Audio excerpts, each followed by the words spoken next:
Hello everyone, आप सभी लोगों का स्वागत है टीचिंग परीक्षा के आज के इस वीडियो में, जिसके अंदर में फ्रेंड्स हम लोग हमारा एनसीईआरटी बेस्ड सामाजिक अध्ययन की हमारी एक जो क्लास चल रही है उसको हम लोग एक कदम और आगे बढ़ाएंगे। फ्रेंड्स, पिछले लेक्चर्स को आप लोगों ने बहुत बढ़िया प्रतिसाद दिया है, आप लोगों ने बहुत अच्छे से पढ़ा है, आप लोगों से जो मैंने क्वेश्चंस पूछे थे उनके आंसर्स आपने दिए हैं।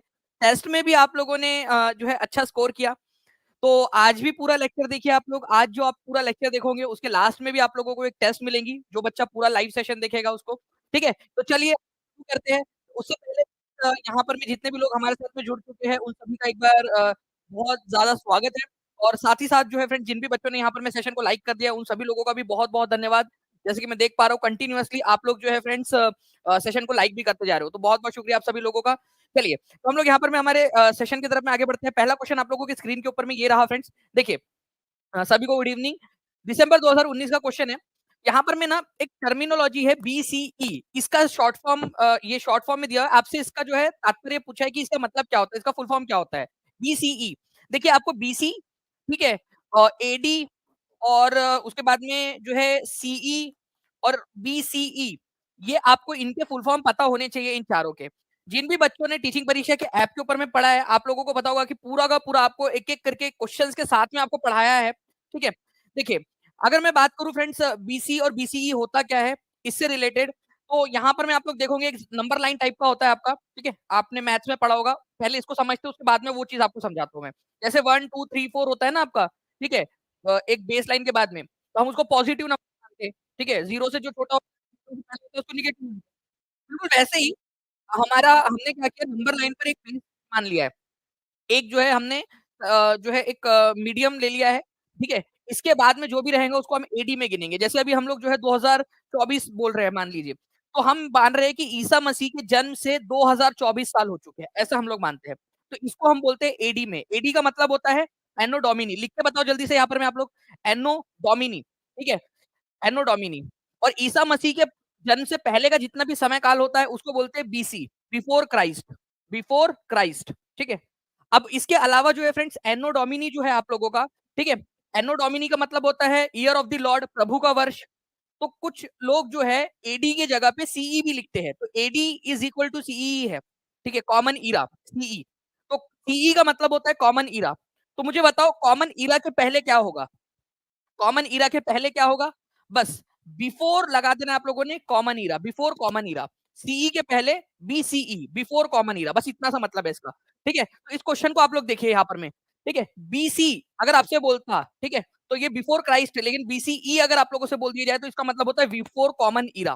ठीक है, एडी और बीसी एक साथ ऐसे लिखा जाता है। ठीक है, और जो नास्तिक लोग होते हैं वो सीई और बीसीई यूज करते हैं। सीई का मतलब है कॉमन ईरा, बीसीई का मतलब है बिफोर कॉमन ईरा।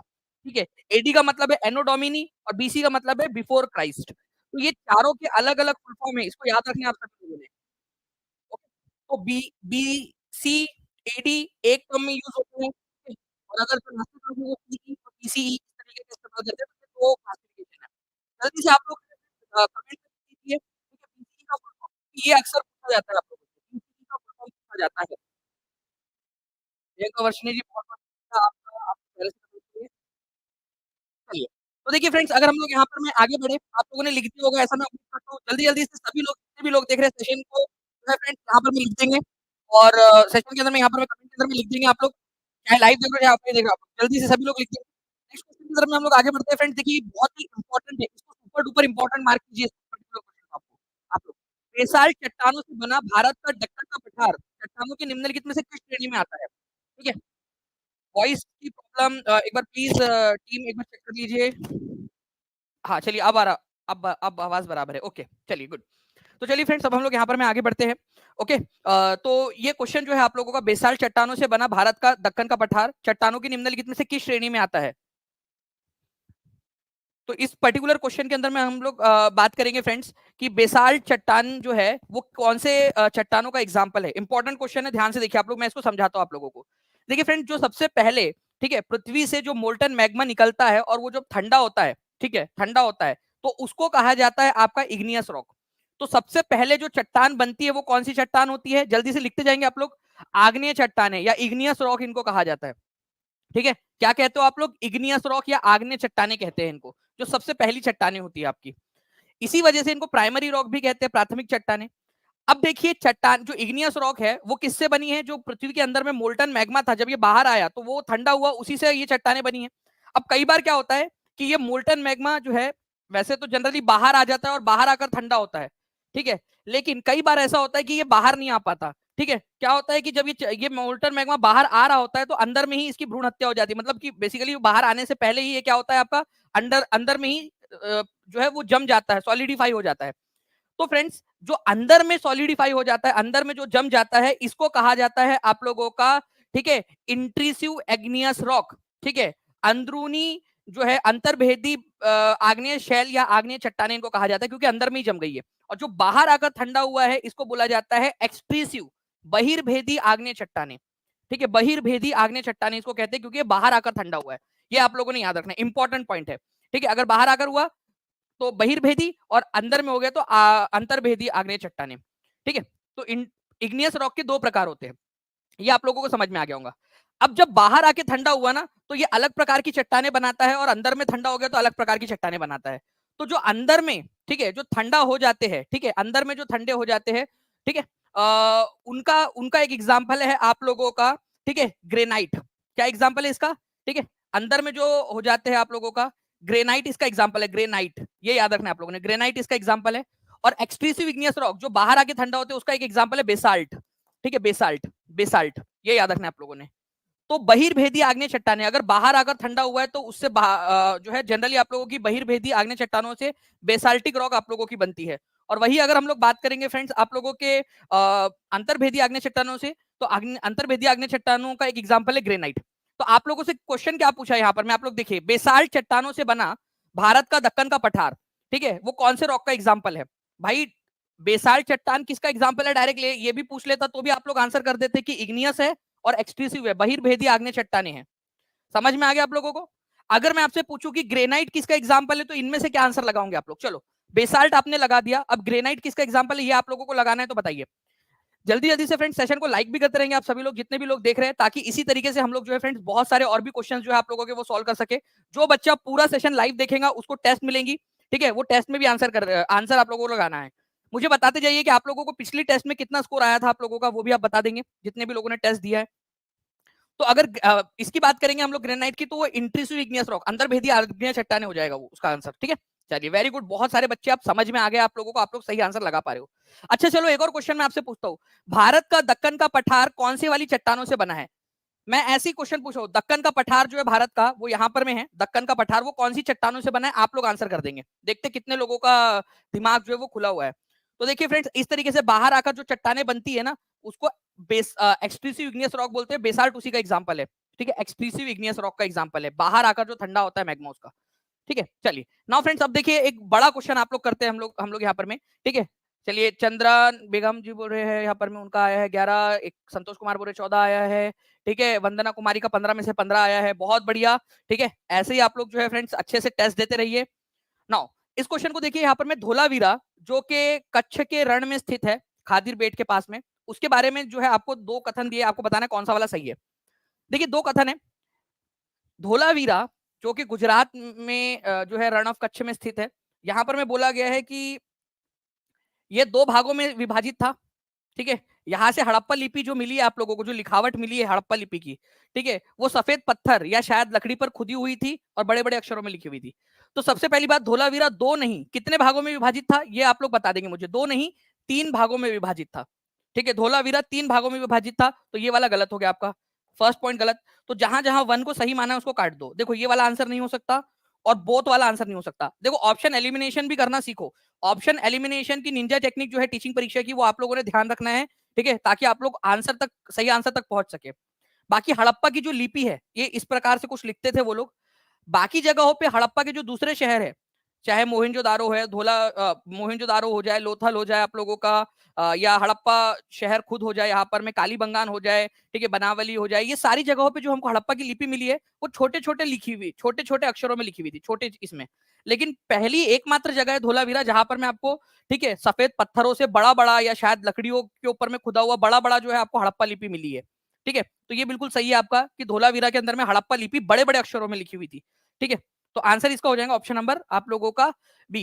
ठीक है, धोलावीरा जो है आप लोगों का ये 3 पार्ट में डिवाइडेड था, और यहाँ पर मैं आप लोगों को ये इस तरीके से बड़े बड़े जो है आप लोगों का सफेद पत्थरों से या फिर लकड़ी के अंदर में गूंथ दिया गया था उनको। ठीक है, बड़े बड़े अक्षरों में लिखी हुई है।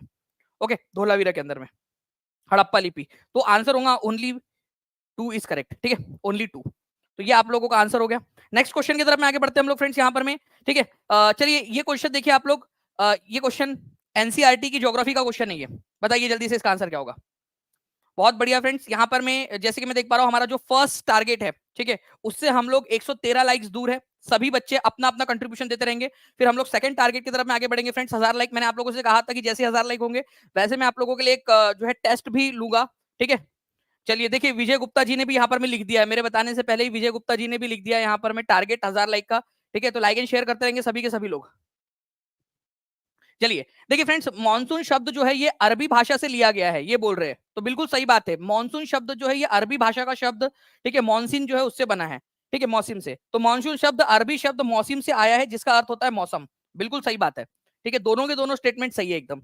तो बोथ 1 एंड 2, ठीक है, बोथ 1 एंड 2 आर करेक्ट। ये एनसीईआरटी में दिया हुआ है, आप लोग देख सकते हो, यहाँ पर मैं आपको दिखा देता हूँ मैं।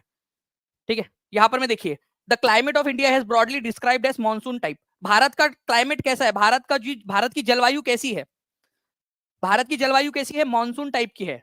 ओके, मॉनसून टाइप की क्लाइमेट है भारत की जलवायु मॉनसून टाइप की है। मॉनसून शब्द जो है ये अरबी भाषा का शब्द है, ठीक है, जो कि मौसम, ठीक है, अरबी भाषा का जो शब्द है मौसम उससे बना है, जिसका मतलब भी होता है सीजन। ठीक है, मौसम। ठीक है, मौसम, मौसम इसका मतलब होता है, मौसम का मतलब होता है मौसम, उससे बना है मॉनसून।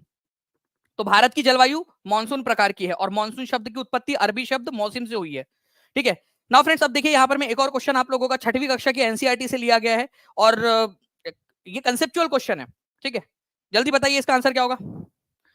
यहाँ पर मैं बोला गया हड़प्पन जो है वो कॉटन के बारे में जानते थे, हड़प्पा के लोगों को कपास के बारे में जानते थे वो लोग, उनको पता था कपास के बारे में। स्पिंडल वर्ल्स, ठीक है, इनको इनके बारे में नहीं पता था। इनको तकली सुतली के बारे में नहीं पता था। अभी तकली सुतली जो है ये क्या होता है, मतलब कोई टकली नहीं है ये, ठीक है, जिसके बाल नहीं है। तकली सुतली अलग, तकली सुतली एक बेसिकली ये होता है आप लोगों का स्पिंडल वर्ल्स बोलते हैं, जिसमें धागा गूंदा जाता है। तो देखिए ये लोग कपास के बारे में जानते थे, बिल्कुल सही बात है। आज से करीब जो है फ्रेंड्स 7000 साल पहले आप लोगों को मेहरगढ़ में कपास उगाने के सबूत मिले हैं। ठीक है, तो हड़प्पा वाले भी कपास के बारे में जानते थे। ठीक है, तो कपास के बारे में इनको पता था, और इनको तकली सुतली के बारे में भी पता था। तकली सुतली मतलब कपास से जो धागा बनाकर धागे को गूंदा जाता है ना, इस तरीके से आप लोगों के घर में किसी ना किसी ने गांव में या अपने घरों में देखा होगा ना, ऐसा वो धागा गूंदने के लिए रखते हैं। ठीक है, चक्री टाइप का। ठीक है, तो ये लोग तकली सुतली के बारे में नहीं पता था बोलकर इसने गलत कर दिया, तो ये वाला गलत हो जाएगा। देखो तकली सुतली के बारे में नहीं पता था, देखो ये इस तरीके से जो पॉइंट होते हैं ना उसको ध्यान रखना आप लोग, नॉट बोलकर इसने गलत कर दिया है। ठीक है, तो आंसर यहाँ पर में ये आप लोगों का गलत हो जाएगा, 2 वाला। तो आंसर होगा option number A, only 1 is correct. 59% लोगों ने सही आंसर दिया है। जो बच्चा पूरा लाइव सेशन देखेगा उसको जो है टेस्ट मिलेंगी, तो टेस्ट भी अच्छे से देखते रहिए आप, ये देखिए आप लोग, ताकि टेस्ट सेशन के लास्ट में जो लिंक मिले उसके अंदर में आप लोग अच्छे से टेस्ट भी दे सके। चलिए, पहले टारगेट से हम लोग केवल 52 लाइक्स दूर है, जल्दी जल्दी से करते रहिए आप लोग। चलिए नेक्स्ट क्वेश्चन की तरफ में आगे बढ़ने से पहले कॉटन उगाने के सबूत 7000 साल पहले कौन सी जगह पे मिले थे, ये इसको आप लोग देखिए, अपनी आंखों से स्कैन करो आप लोग। ठीक है, आपके आंखों में जो स्कैनर लगा है उससे स्कैन करो, जल्दी से पता करके बताओ मेरे को कि कॉटन 7000 साल पहले कहा हुआ था। आपको एक्टिविटी करनी है। ठीक है, जायका विद तालक जी बोल रहे हैं कि 15 में से 15 आए थे कल। ठीक है, आप में सीखने की कितनी ललक है यह निर्धारित करता है आप गुरु के प्रति आप कितने समर्पित है। क्या बात है प्रियंका वर्षिणी जी, बहुत बहुत शुक्रिया आपका प्यारे से कमेंट के लिए आपके। ठीक है, चलिए, तो देखिए फ्रेंड्स, कपास लगभग 7000 साल पहले मेहरगढ़ में उगाया गया था। जितने भी लोग लिख रहे हैं मेहरगढ़, बहुत बढ़िया, और सभी के सभी को लिखना है, एक्टिविटी जो करेगा वो आगे बढ़ेगा, ये चीज ध्यान रखिए आप सभी लोग। ठीक है, अब देखिए एक क्वेश्चन है, पृथ्वी को भू आप के रूप में वर्णित क्यों किया गया है। पृथ्वी को एक शेप, पृथ्वी का जो शेप है ना उसका नाम रखा गया भू आब। तो भू आब का मतलब क्या होता है ये बताएंगे आप सभी लोग जल्दी जल्दी से। भू आब शेप मतलब क्या, जल्दी से आप लोग आंसर करिए। मेरे पास में आप लोगों के लिए एक बहुत प्यारा सा सुंदर सा वीडियो है आप लोगों के लिए। ठीक है, वो भी मैं आप लोगों को दिखाना चाहता हूँ, जो आपको टीचिंग परीक्षा के शॉर्ट सेक्शन में भी मिल जाएगा। तो टीचिंग परीक्षा चैनल को सब्सक्राइब कर लेंगे, और जो शॉर्ट टीचिंग परीक्षा चैनल में जो शॉर्ट वीडियो का सेक्शन है वहां पर में जाकर आप लोग जो है फ्रेंड्स बहुत सारे काम की चीजें आप लोग देख सकते हो। चलिए, तो देखिए पृथ्वी के शेप को भू आप क्यों कहा गया है। ठीक है, मैं आप लोगों को पहले ये बता देता हूँ। देखिए पृथ्वी हमारी पूरी तरह से गोल नहीं है। अगर आप लोग देखोगे कोई बॉल होता है तो वो पूरी तरह से गोल होता है, पूरा तरह से स्फीयर होता है। हमारी पृथ्वी पूरी तरह से स्फीयर है क्या? नहीं, ये बहुत इंपॉर्टेंट कंसेप्ट है। हमारी पृथ्वी जो है वो पोल के पास में थोड़ी सी चपटी है, ठीक है, चपटी, और बीच में से थोड़ी सी उभरी हुई है, ठीक है, बीच में से थोड़ी उभरी हुई है। बहुत ज्यादा फर्क नहीं दिखता हमको, ठीक है, क्योंकि बड़ी है हमारी पृथ्वी बहुत ज्यादा, लेकिन एक्चुअल में जब आप गिनोगे तो पोल पर थोड़ी सी चपटी है और बीच में से थोड़ी उभरी हुई है। पूरी तरह से स्फीयर है क्या? पूरी तरह से गोलाकार है क्या? नहीं है, ठीक है, ये याद रखना है। बीच में से उभरी हुई है और पोल्स के पास में चपटी है, इसी वजह से इसको एक स्पेशल नाम दिया गया इसके शेप को, जीऑइड। और हिंदी में इसको कहा जाता है इस शेप को, ठीक है, भू आभ, ठीक है, भू आभ कहा जाता है इसके शेप का नाम, भू आभ, ये याद रखना है आप लोगों ने, ठीक है। तो भू आभ कहा जाता है, ये इंपॉर्टेंट है, ओके। इस शेप का नाम रखा गया है स्पेशली क्योंकि ये बीच में से उभरी हुई है।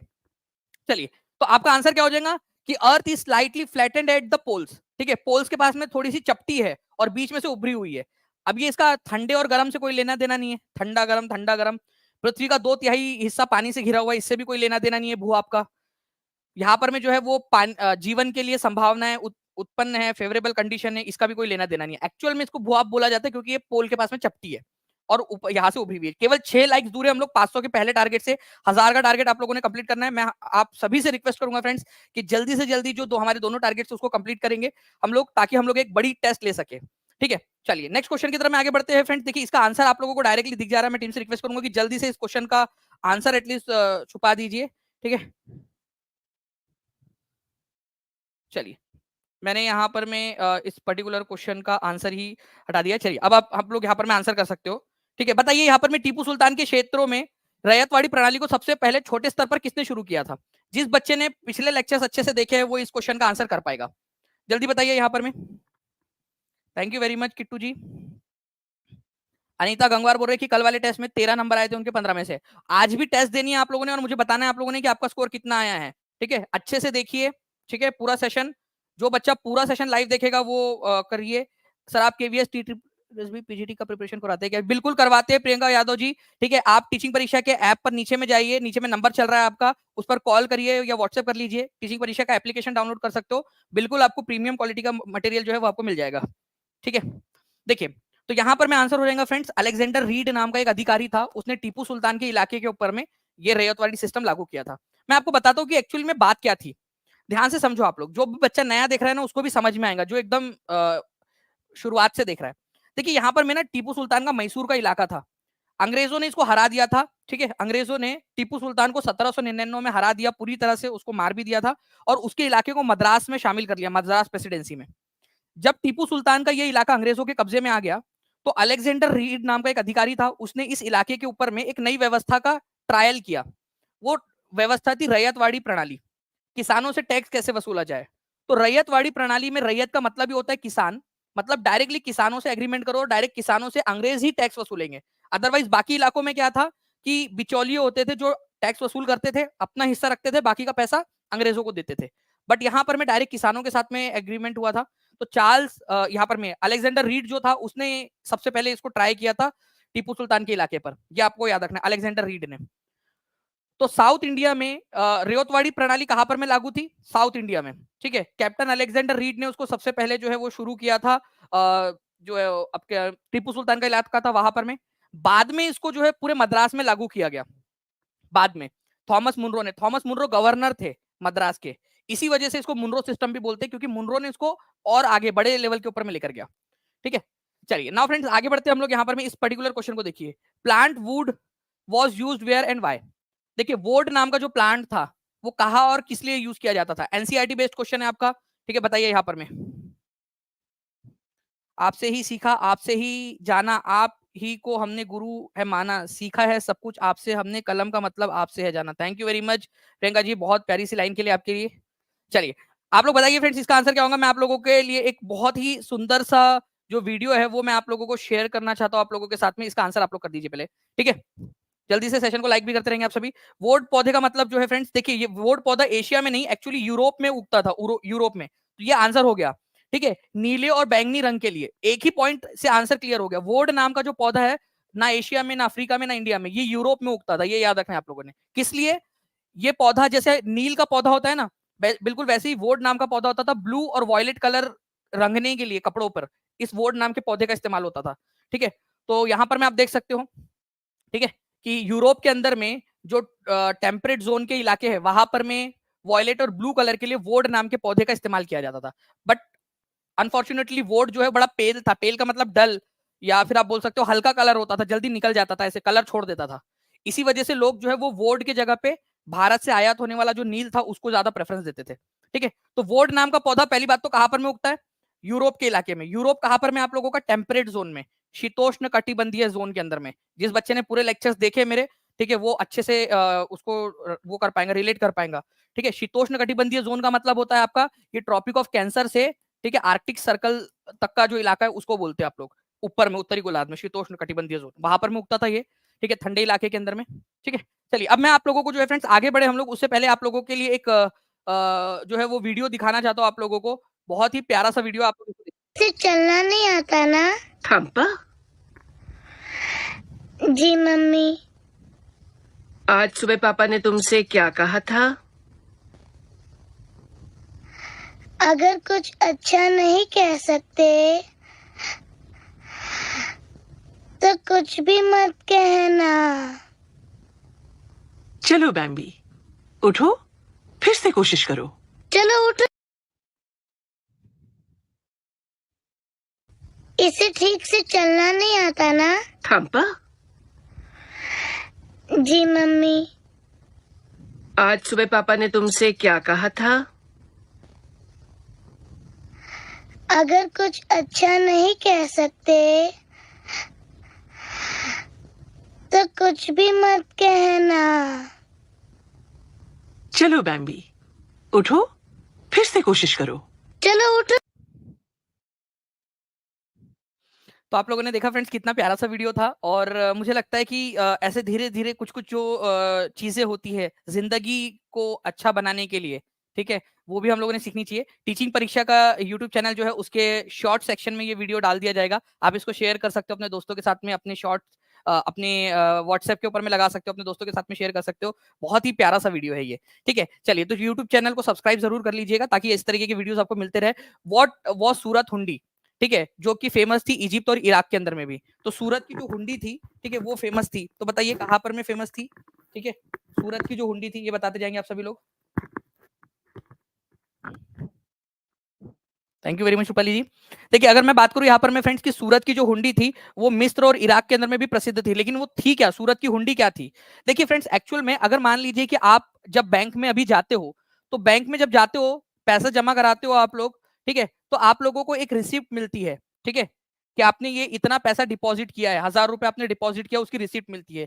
तो ये वही जो है आप लोगों की एक प्रकार की रिसिप्ट होती थी। यह किसी व्यक्ति द्वारा जमाई गई जो है इसके ऊपर में रकम दर्ज होती थी कि कितना रुपए उसने वो जो लोकल महाजन है या जो लोकल लोग हैं उनके पास में कितने रुपए जमा कराए हैं। ये इस प्रकार की होती थी। जैसे देखिए ये बॉम्बे प्रोविंस की एक हुंडी है, ठीक है, इसमें ये है कि भाई किसके पास में उसने पैसे जमा कराए हैं।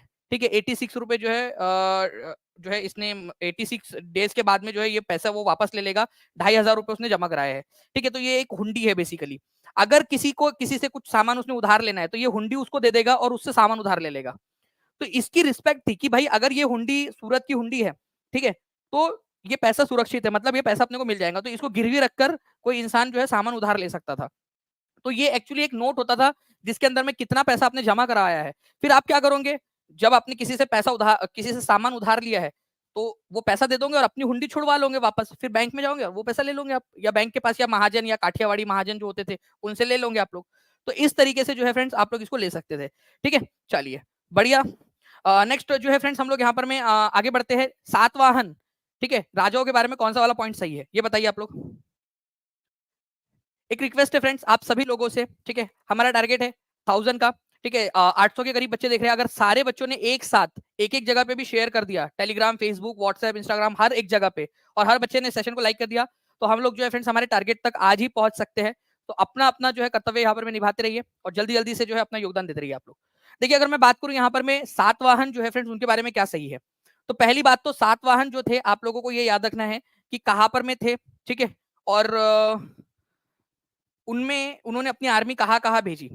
देखो Satavahana ruler sent their army to northern coast, उत्तरी समुद्र पर भेजा। मुझे एक बात बताओ, उत्तरी समुद्र, हमारे भारत में उत्तरी समुद्र है क्या? हमारे भारत के अंदर में पश्चिम में समुद्र है, पूरब में समुद्र है, दक्षिण में समुद्र है, उत्तर में कहीं पे समुद्र है क्या? हाँ या ना में जवाब दे दो बस आप लोग।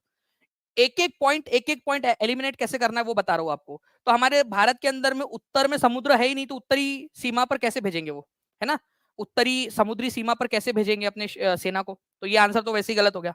ठीक है, इसके बाद में जो है फ्रेंड्स आप लोगों का सातवाहन जो है वो पावरफुल थे, बोल रहे साउथ इंडिया के अंदर में। लेकिन अगर मैं आप लोगों को बताऊं तो सातवाहन जो शासक थे ये दक्षिण पश्चिमी जो भारत है वहां पर में ज्यादा पावरफुल थे। ये देख सकते हो आप लोग, पश्चिमी जो इलाका था ना भारत का, वहां पर में ज्यादा इनका प्रभुत्व था एज कम्पेयर की साउथ इंडिया के अंदर में। तो पश्चिमी मध्य भारत और पश्चिमी भारत के अंदर में इनका ज्यादा प्रभुत्व था। ठीक है, तो ये साउथ इंडिया में पावरफुल थे, ये भी गलत हो गया। क्या होना चाहिए था इसकी जगह पे? एज पर एनसीईआरटी वेस्टर्न होना चाहिए था, वेस्टर्न इंडिया के अंदर में एज पर एनसीईआरटी। ठीक है, वेस्टर्न इंडिया होना चाहिए था, तो ये गलत हो गया। ओके, शिव स्कंद सतकर्णी जो है इनका सबसे फेमस शासक था? नहीं, इनका सबसे फेमस शासक था, ठीक है, इसका जिसका नाम था गौतमी पुत्र श्री सतकर्णी।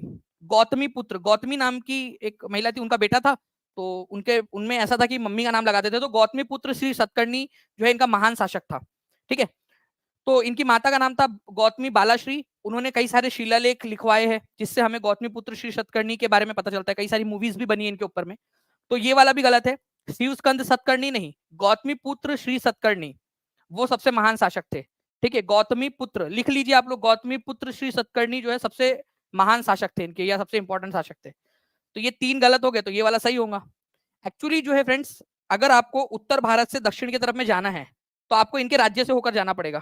ठीक है, इसी वजह से इनके इलाके को, ठीक है, इनके इलाके को क्या बोलते थे? दक्षिणापथ। और इन राजाओं को कहा जाता था दक्षिणापथ के स्वामी। ठीक है, दक्षिणापथ के स्वामी। तो इन राजाओं को लॉर्ड ऑफ दक्षिणापथ या दक्षिणापथ के स्वामी के रूप में माना जाता था। ठीक है, दक्षिणापथ, दक्षिण की तरफ जाने वाले रास्ते के स्वामी। ओके, तो दक्षिण की तरफ जाने वाले रास्ते के स्वामी इन लोगों को कहा जाता था। तो आप लोगों से ऐसे ही पूछ लिया जाए कि कौन से राजा थे जिनको दक्षिणापथ के स्वामी के रूप में जाना जाता था?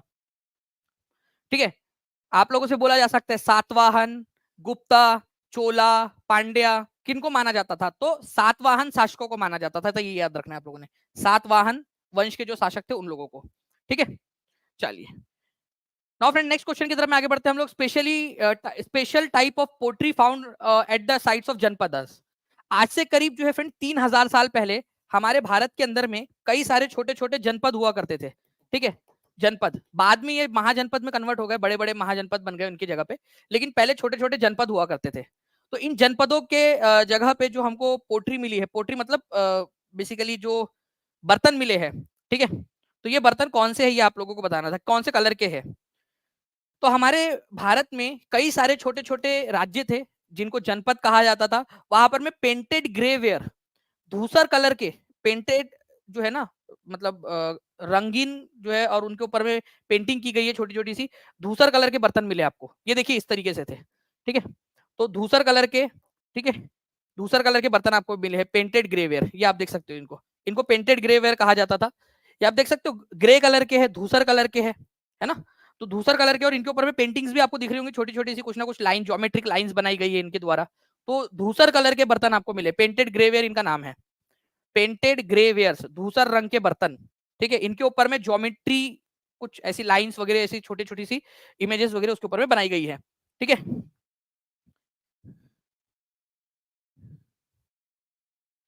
बिल्कुल पल्लवी कुमारी जी जल्दी आ जाएंगी। ठीक है, डोंट वरी, बहुत जल्दी आ जाएंगे आपके लिए। हम लोग उसके ऊपर में दिन रात काम कर रहे हैं क्योंकि बहुत सारे बच्चों ने उसको भरा हुआ है।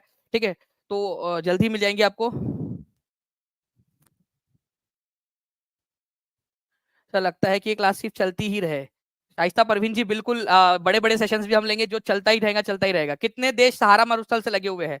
सहारा मरुस्थल कौन से वाले महाद्वीप में, ये भी बता देंगे आप सभी लोग। 800 के करीब बच्चे देख रहे हैं। मैं आप सभी से रिक्वेस्ट करूंगा कि एक बार जल्दी से सभी जगह पे शेयर कर दीजिए, टेलीग्राम, फेसबुक, व्हाट्सएप, इंस्टाग्राम, सभी जगह पे, ताकि इसी तरीके से जो है फ्रेंड्स हम लोग बहुत सारे सेशंस करते रहे। थैंक यू पवन धलीवाल जी। देखिए अगर मैं बात करूं फ्रेंड्स, सहारा मरुस्थल से लगे हुए कितने देश है, तो सहारा मरुस्थल पहली बात तो कौन से वाले महाद्वीप में है, तो ये याद रखना है आप लोगों ने, ये अफ्रीका में है। अफ्रीका में भी उत्तरी अफ्रीका के अंदर में। ठीक है, तो आप लोगों को मैं दिखाता हूँ, ये देखिए अफ्रीका का जो भाग है उसका उत्तरी भाग के अंदर में सहारा मरुस्थल है। इसके अंदर में जो है टोटल आपके 11 देश जो है वो है। ठीक है, ये याद रखना है। तो आंसर इसका हो जाएगा ऑप्शन नंबर सी। ठीक है, 11 देश एनसीईआरटी के अंदर में दिया हुआ है, 11 देश अफ्रीका मरुस्थल से लगे हुए हैं। मतलब जो ये सहारा मरुस्थल जो है आप लोगों का, उसमें अफ्रीका के 11 देश आते हैं। ठीक है, ये देख सकते हो आप, वेस्टर्न सहारा, मॉरिटानिया, माली, नाइजर, चड, Sudan, Algeria, Libya, Morocco, Tunisia, Egypt, Sudan, ठीक है, एरिट्रिया, बहुत सारे ऐसे जो देश है फ्रेंड्स वो आते हैं इसके अंदर में। ओके, चलिए, तो ये पूरे के पूरे देश है, ये देख सकते हो आप, एनसीईआरटी के अंदर में भी ये दिया हुआ है। अफ्रीका का उत्तरी भाग सहारा रेगिस्तान से घिरा हुआ है, जिसमें अफ्रीका के 11 कंट्रीज लगे हुए हैं। नेक्स्ट क्वेश्चन जो है फ्रेंड्स, कौन सा ग्रह सूर्य की एक परिक्रमा 88 दिनों में पूरी करता है, 88 डेज में? ये भी बता देंगे आप सभी लोग। Which planet takes 88 days to make one revolution of the sun? मतलब सूरज जैसे हमारी पृथ्वी जो है 365 दिन लगाती है, ठीक है, वैसे ये 88 डेज के अंदर में कर लेता है। तो सबसे पास वाला जो ग्रह है मर्क्यूरी, बुध ग्रह, ये सबसे पास जो है, सबसे पास है, सबसे छोटा ग्रह भी है पूरे सोलर सिस्टम का, और सबसे कम समय में ये दूरी तय कर लेता है। तो मर्क्यूरी जो है फ्रेंड्स, ये याद रखना है आप लोगों ने। ओके, 88 डेज के अंदर में ये पूरी दूरी मतलब पूरा एक चक्कर कंप्लीट कर लेता है। ठीक है, पृथ्वी को लगते हैं 365 दिन, जिसको हम लोग जनरली 1 साल बोलते हैं। ठीक है, और अगर लीप ईयर रहा तो 366 दिन। वैसे वो 365.25 दिन लगते हैं, हम उसको काउंट करते करते करते करते वो 4 साल में एक लीप ईयर बनाते हैं। ठीक है, तो सबसे पास का ग्रह कौन सा, अगर ये क्वेश्चन आ जाए, तो सबसे छोटा ग्रह और सबसे पास का ग्रह बुध ग्रह है, ये याद रखना है आप लोगों ने। सूरज के सबसे पास और सबसे छोटा ग्रह। ठीक है, तो क्लोजेस्ट है सन के, सबसे स्मॉलेस्ट है, सबसे छोटा है, सबसे पास में है, केवल 88 डेज के अंदर में कर लेता है। क्या इसके पास में कोई सैटेलाइट है, जैसे हमारे पास में चंद्रमा है? क्या इसके पास में कोई चंद्रमा है? नहीं। क्या इसके पास में एटमॉस्फेयर है, मतलब ऐसी हवा है जो आप हवा फील कर पा रहे हो? नहीं। ठीक है, तो ये हवा को बता देना कि हवा देख, एटमॉस्फेयर तू ना, हमारे पृथ्वी पर तो है लेकिन मर्क्यूरी के ऊपर में नहीं है। ठीक है, मर्क्यूरी के ऊपर में, बुध ग्रह के ऊपर में एटमॉस्फेयर या हवा ही नहीं है वहां पर में। ठीक है, चलिए, देखिए फ्रेंड्स, ये क्वेश्चन जो है वो यूपी टेट के अंदर में आया था आपका 23 जनवरी 2022 को, और ये एनसीईआरटी बेस्ड क्वेश्चन है, कभी भी पूछा जा सकता है आप लोगों से किसी भी एग्जाम में, सी टेट के अंदर में, डी ट्रिपल एस बी के अंदर में, सुपर टेट के अंदर में, बीपीएससी टीआरई के अंदर में, आप लोगों का केवीएस के अंदर में, एडब्ल्यूएस में, कहीं पे भी पूछा जा सकता है क्वेश्चन। जल्दी बताइए आप लोग। देखिए, सिलेबस चेंज जो है वो बहुत ज्यादा नहीं हुआ है, जो एनसीईआरटी नई एनसीईआरटी आई है उसके अनुसार बस नाम चेंज हुए, बाकी सिलेबस वही है। ठीक है, टॉपिक के नाम चेंज हुए, बाकी सिलेबस वही है आपका, डोंट वरी।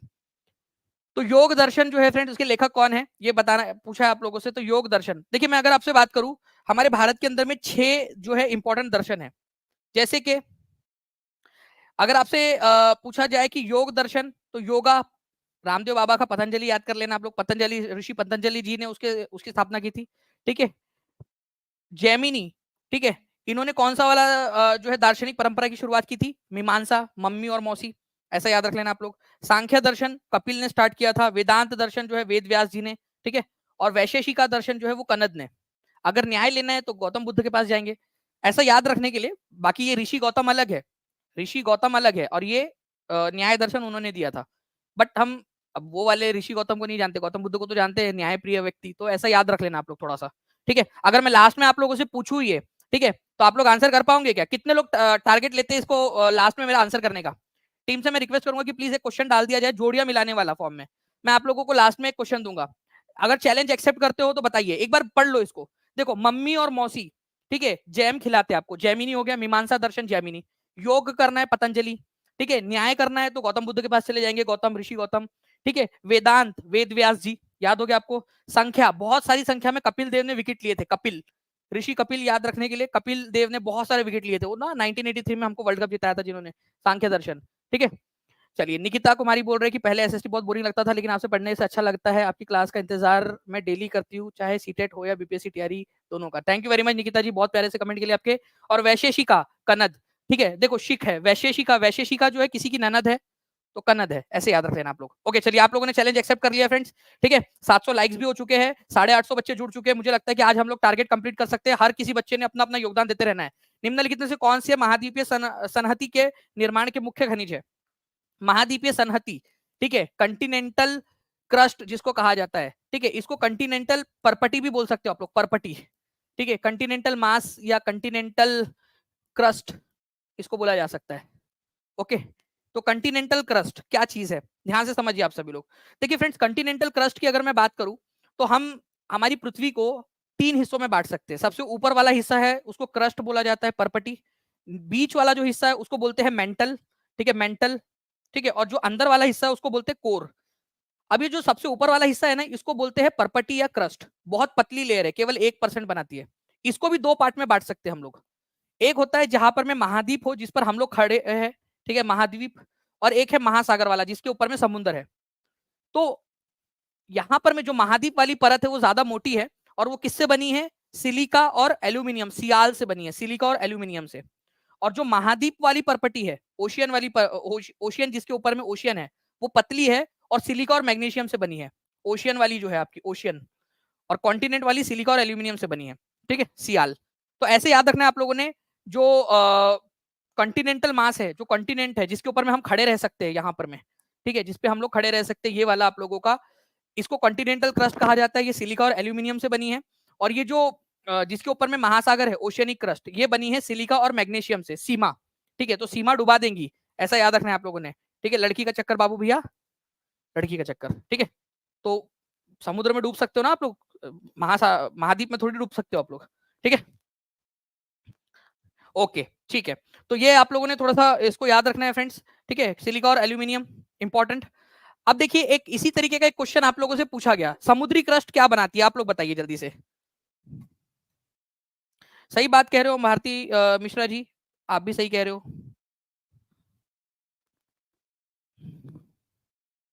जल्दी जल्दी से बताएंगे इसका आंसर। देखिए, उपरोक्त में से कौन से समुद्री क्रस्ट बनाते हैं? ठीक है, मैग्नीशियम, एल्यूमिनियम, सिलिका। तो आप लोगों को चुनना है समुद्री क्रस्ट, अभी आपको बताया ना मैंने। ठीक है, लड़की का चक्कर बाबू भैया। ठीक है, तो सिलिका और मैग्नीशियम, तो 3 और 1 सीमा बनाएंगे ना, सिलिका और मैग्नीशियम, ये मा सी। ठीक है, सीमा। तो 1 और 3, तो ये हो जाएगा 1 और 3 आपका ऑप्शन नंबर सी में। समुद्री क्रस्ट, जो मैंने ओशियनिक क्रस्ट आपसे पूछा था, कितना परसेंट लोगों ने आंसर दिया? केवल 46% लोगों ने सही आंसर दिया है। ठीक है, तो आप लोगों को रिवीजन करने की जरूरत है इसकी। ठीक है, तो सिलिका। और अगर आप लोगों से मैं बोलता कि कॉन्टिनेंटल क्रस्ट या महाद्वीपीय परपटी किससे बनी है, तो आपका आंसर हो जाता, ठीक है, सी आल, सिलिका और एल्यूमिनियम, 2 और 3। ठीक है, चलिए गुड। अपर मोस्ट लेयर है अर्थ की क्रस्ट, इसको 2 भागों में बांटा जा सकता है, समुद्री क्रस्ट और कॉन्टिनेंटल क्रस्ट, आपकी महाद्वीपीय परपटी।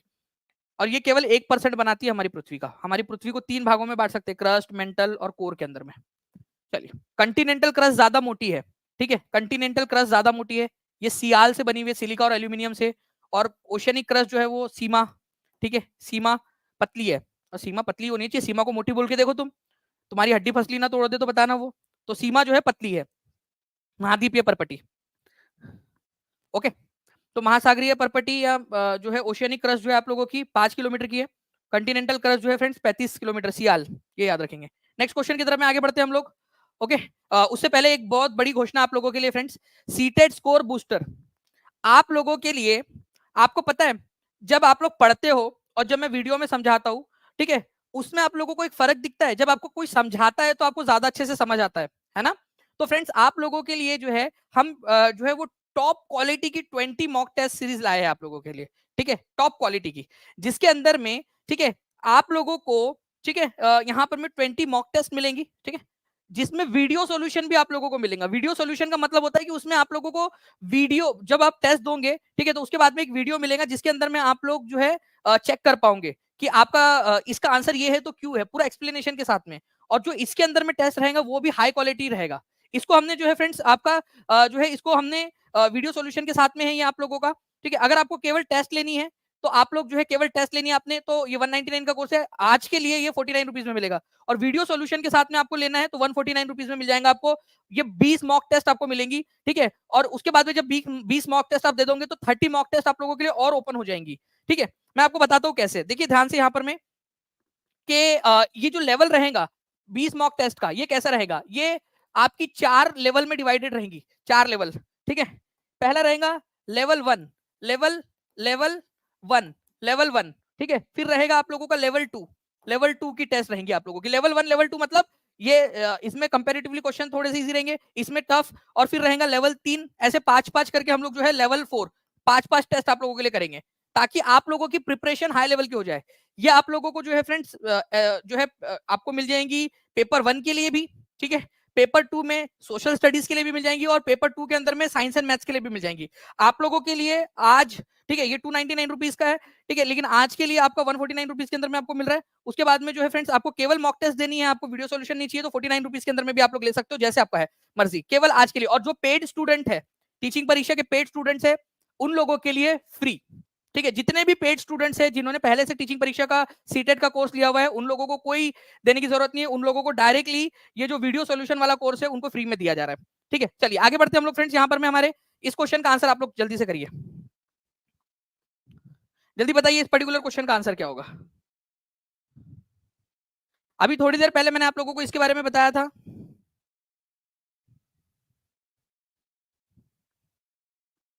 देखिए, अगर आप लोग इसका आंसर लगा पा रहे हो तो बहुत अच्छी बात है।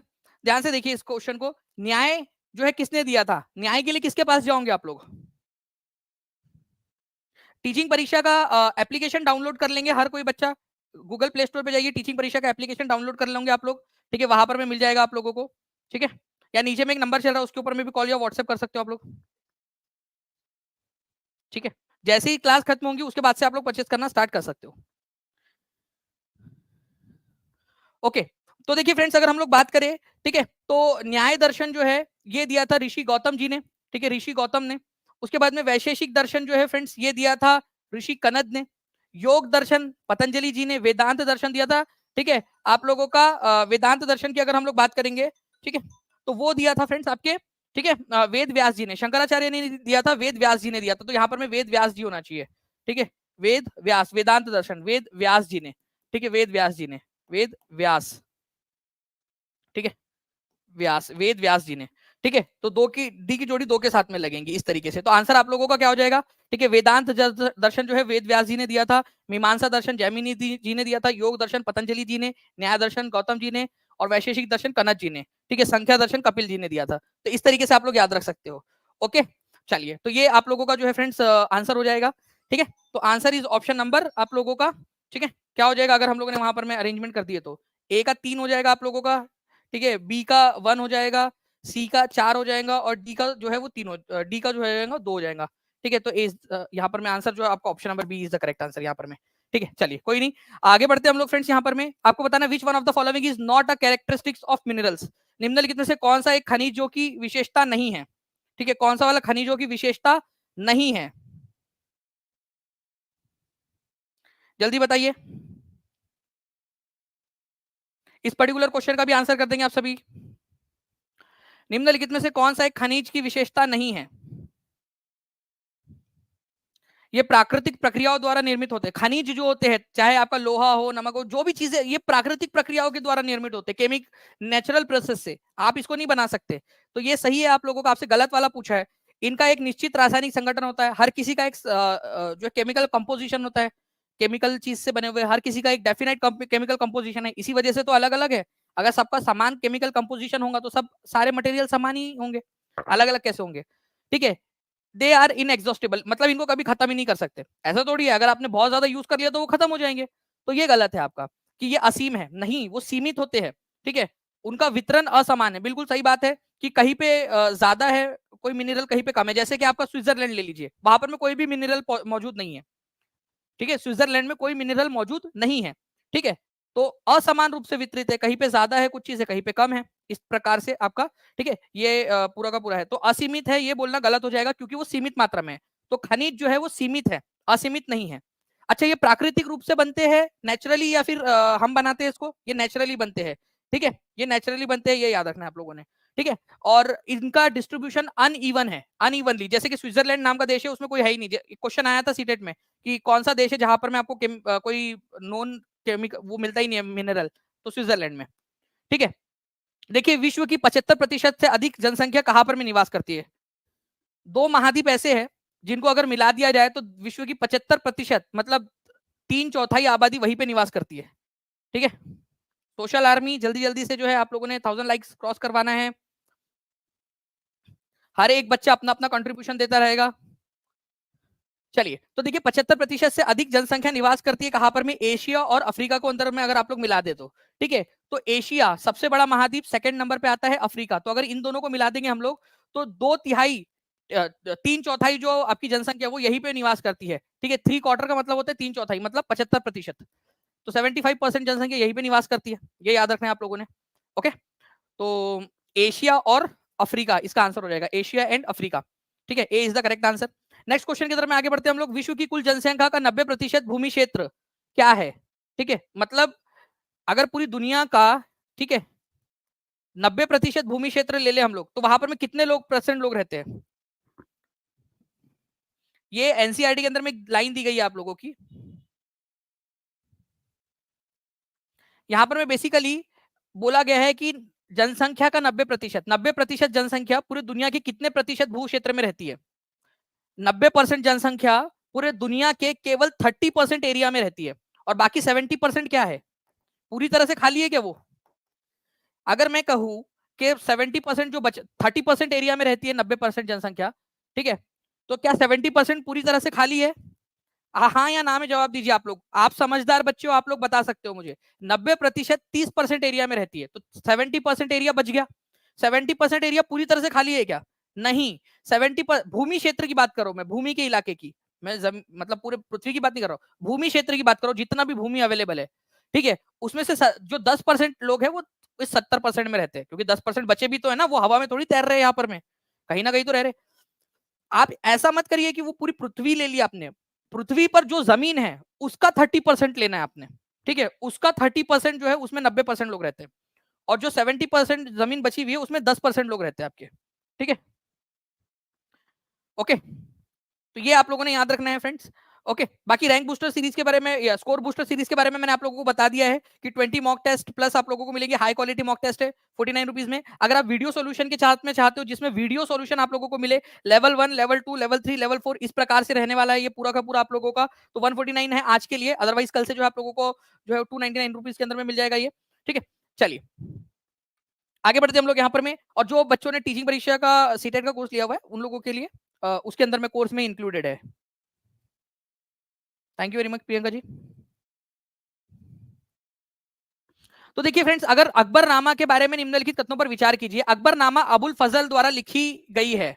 आईने अकबरी अकबरनामा का तीसरा भाग है।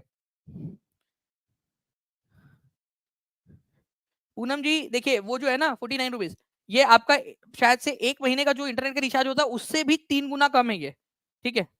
उससे आप जब जाते होगे कहीं पे बाहर में समोसा खाने जाने जाते होंगे या मूवी देखने जाते होंगे, उसके 4 गुना ज्यादा वो देकर आते हो, ठीक है।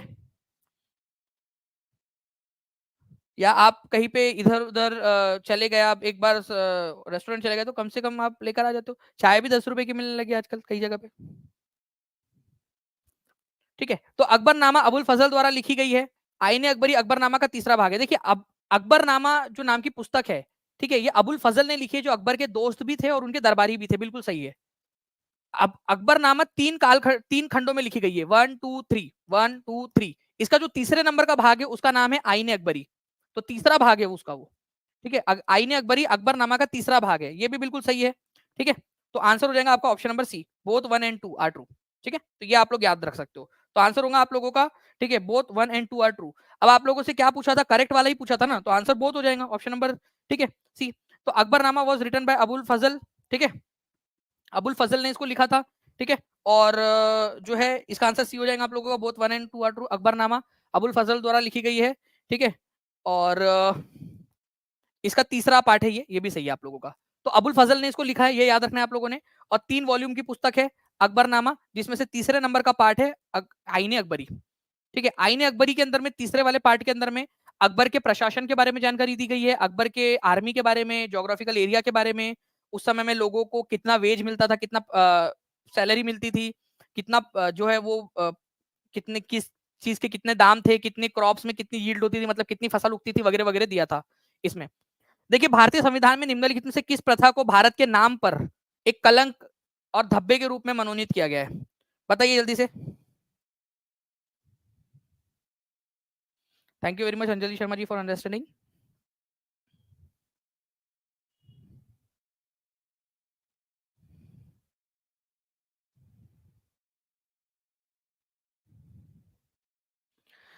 ठीक है, आप लोग टीचिंग परीक्षा का एप्लीकेशन डाउनलोड कर लीजिए गूगल प्ले स्टोर से, या नीचे में आप लोगों को गूगल प्ले स्टोर की लिंक भी मिल जाएंगी डायरेक्टली डाउनलोड करने की। आप लोग उसके अंदर में उससे आप डाउनलोड कर लीजिए एक बार, आपको वहां पर में मिल जाएगा सारा का सारा, ठीक है। ओके, भारतीय संविधान में निम्नलिखित में से किस प्रथा को भारत के नाम पर एक कलंक और एक धब्बे के रूप में वर्णित किया गया है? तो ये किया गया है अनटचेबिलिटी को। ठीक है। अस्पृश्यता मतलब कि कुछ लोग अछूत है, उनको छूना भी नहीं है, उनको जो है अपने आसपास में भी नहीं आने देना है, उनसे कोई तालमेल नहीं रखना है। तो ये अस्पृश्यता, अनटचेबिलिटी जो है फ्रेंड्स, इसको कहा गया है कि भारत का एक सुनहरा जो नाम है उसके ऊपर में ये एक कलंक है, एक धब्बा है, अनटचेबिलिटी। ये हमारे संविधान सभा के अंदर में जो है फ्रेंड्स बात की गई थी। ठीक है। तो भारत के एक नाम के ऊपर में अस्पृश्यता को धब्बा बताया गया है, अनटचेबिलिटी। और वैसे भी अनटचेबिलिटी करना जो है एक अपराध है। अब आर्टिकल बताइए अनटचेबिलिटी को अपराध घोषित करने वाला आर्टिकल कौन सा है? ठीक है, चलिए अनटचेबिलिटी का आर्टिकल आप बताएंगे मुझे, आर्टिकल नंबर कौन सा है? ये भी आपकी प्रैक्टिस होती जाएगी। 822 लाइक्स हो चुके हैं फ्रेंड्स, कंटिन्यूअसली आप लोग जो है अपना अपना योगदान दे रहे हो। जल्दी से सेशन को आगे बढ़ाते रहिए, अपना योगदान आप लोग देते रहिए जल्दी से। हर कोई बच्चा अपना योगदान देगा तो मजा आएगी यहाँ पर में सेशन करने में। Which one of the among the following is not a plantation crop? कौन सी वाली जो है वो रोपण फसल नहीं है, जिसको रोपा नहीं जाता? रोपने का मतलब होता है फ्रेंड्स यहाँ से उखाड़ा, ठीक है, और दूसरी जगह पे जाके लगा दिया आपने। ठीक है, तो रोपण फसल नहीं है। जल्दी बताइए आप लोग, प्लांटेशन क्रॉप। तो वीट जो है फ्रेंड्स आप लोगों की प्लांटेशन क्रॉप नहीं है, प्लांटेशन नहीं होता उसका, रोपण पद्धति से नहीं रोपी जाती, उसको प्लांटेशन नहीं है ये। बाकी चाय, कॉफी, रबड़, ये जो है छोटे छोटे पौधे होते हैं उसके पत्तियां निकाल कर जो है वो जमा किया जाता है ना, प्लांटेशन आप लोगों का। तो गेहूं जो है ये प्लांटेशन या रोपण वाली फसल नहीं है आप लोगों की। ठीक है। प्लांटेशन क्रॉप जो है इनको मनी क्रॉप के नाम से भी जाना जाता है, क्योंकि जनरली जो है ये जो फसल उगती है तो किसान बेचारे अपना घर बार चलाने के लिए, क्योंकि बीवी बच्चे उनके भी है, उनको भी अपना पेट पालना है, उनको भी अपना चीजें चलानी है, तो वो ये क्या करते हैं, इनको ले जाकर बेच सकते हैं। तो मनी क्रॉप के नाम से भी इसको जाना जाता है। ओके, चलिए जनरली नाउ फ्रेंड्स, तमिल क्षेत्रों में उझावर के नाम से किन्हें जाना जाता है ये बताना है आप लोगों ने। मनी क्रॉप जो है तमिल क्षेत्र में उझावर के नाम से किसे जाना जाता है? उझावर, बस और थोड़ी देर, जल्दी से बताइए इस पर्टिकुलर क्वेश्चन का आंसर क्या होगा।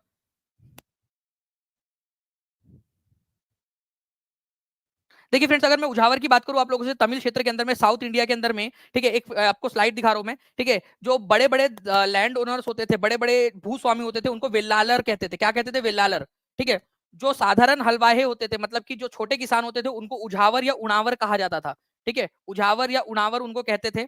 और जो ऐसे किसान जिनके पास में जमीन है ही नहीं, छोटा या बड़ा किसान है ही नहीं, वो बेचारे किसी दूसरे के खेत पर जाकर दास दासी का काम करते, मतलब मजदूरी करते हैं, उनको कड़ाई सियार या अधिमाई कहा जाता था।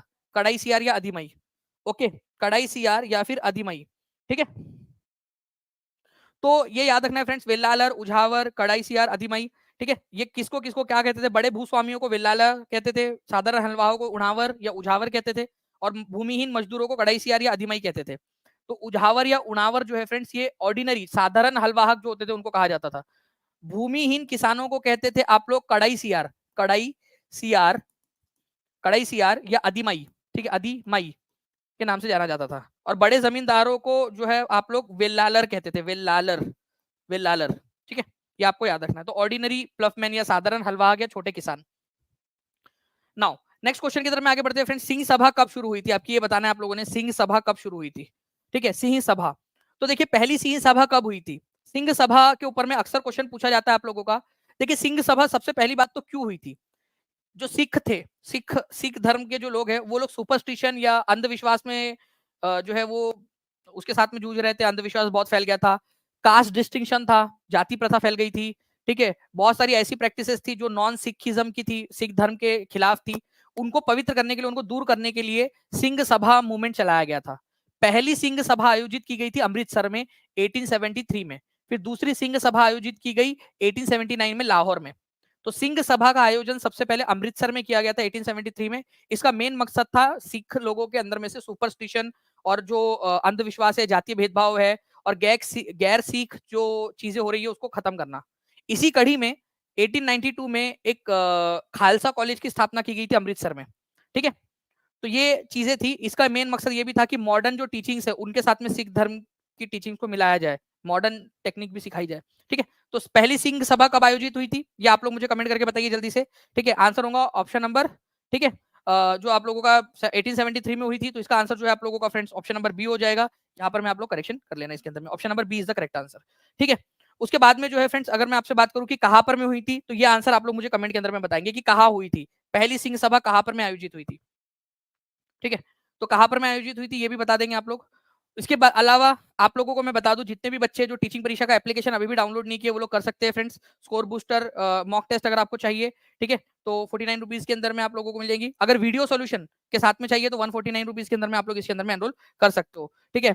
तो ये आप लोगों की सफलता की तरफ में एक कदम है फ्रेंड्स, ठीक है। बाकी जो है मिलते हैं हम लोग हमारे नेक्स्ट लेक्चर में। आप लोग जो है फुल कोर्स के अंदर में भी एनरोल कर सकते हो, ताकि आप लोगों को ये सारी चीजें जो है वो आपको उसमें एड ऑन के रूप में मिल जाए। ओके, चलिए, thank you very much friends. आप लोगों की टेस्ट, जो भी बच्चों ने लाइव देखा है पूरी क्लास को, उन लोगों के लिए टेस्ट की लिंक दे दी गई है, ठीक है। आप लोगों को पिन हो गई होंगी, आप लोग इस टेस्ट को दे दीजिएगा और मुझे बताना कि कल आपका स्कोर कितना आया था, ठीक है। आपको टेस्ट दे दी गई है, ठीक है। डिस्क्रिप्शन के अंदर में लिंक दे दी गई है, आप लोग वहां से भी परचेस कर सकते हो। ओके, ये जो स्कोर बूस्टर की है लिंक डिस्क्रिप्शन में भी दी गई है, वहां से भी जाकर आप परचेस कर सकते हो डायरेक्टली। बाकी ये आज की जो क्लास की टेस्ट है वो आप लोगों के लिए वहां डाल दी गई है चैट में, आप लोग उसको कर सकते हो, ठीक है। आप लोग कर लीजिए, चैट के अंदर में आप लोगों को दिख रही होंगी, आपके चैट के अंदर में जो लाइव देखे हैं बच्चे उनके लिए रहती है, तो प्लीज जो बाकी बच्चे देख रहे हैं वो लाइव आया कीजिए आप लोग, ठीक है, ताकि आप लोग भी ये टेस्ट दे सके। सेशन को लाइक जरूर कर दीजिए फ्रेंड्स, ताकि हम लोग ऐसे ही आप लोगों के लिए और भी बहुत सारे जो है सेशंस ला सके, बहुत सारे और भी मोटिवेशन के साथ में आप लोगों के लिए काम कर सके, ठीक है। चलिए, thank you very much, take care and bye, God bless you all, thank you very much friends, bye, thank you. चलिए, thank you very much Piyu ji, आपका 14 आया था स्कोर, और अच्छे से दीजिए और अच्छे से कोशिश कीजिए। जूली जी, आपको लेने की जरूरत नहीं है, आप पेड तो सीटेट के अंदर में तो आपको ऑलरेडी मिल जाएगा वो, ठीक है। चलिए, थैंक यू फ्रेंड्स, बाय।